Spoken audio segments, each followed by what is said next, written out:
Grounded in history, today we are telling stories of women of color through the Loud Women Lead organization. My name is Eva Arreguin. I want to take a moment and acknowledge the histories of people of color that are too often omitted. The stories of people of color, women, or LGBTQIA+ communities are only partially learned or not taught at all. We have the power to make the stories and people who have been hidden more visible through narrative change. I'm going to take a few moments to acknowledge and center the stories of Indigenous and enslaved people in this work, including an extension of the land and people acknowledgement you just heard. Dallas was built on stolen land. As mentioned, Dallas lies on the unceded homelands of the Wichita, Comanche, Caddo, and Cherokee tribes. And even today, DFW boasts the fourth largest American Indian population in the United States. Additionally, it is important to understand the long-standing history that has brought you to reside on the land and to seek to understand your place within that history. Land acknowledgements do not exist in past tense or historical context.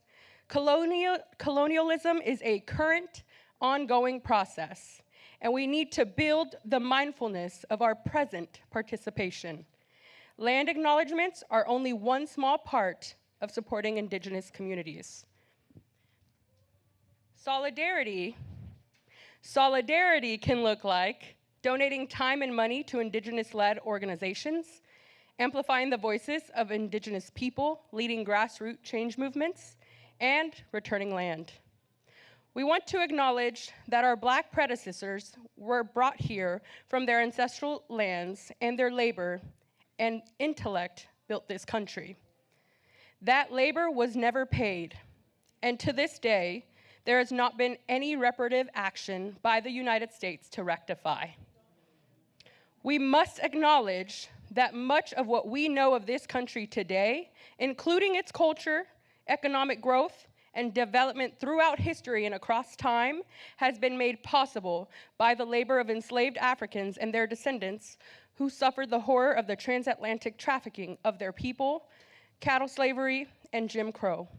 We are indebted to their labor and their sacrifice. A people acknowledgement is only one small part of supporting Black communities. Solidarity can look like acknowledgement of the history of enslavement and labor, learning about the history of economic disparities as a result of enslavement and national conversations for repair, understanding the connection between enslavement, Jim Crow, and current day. Thank you.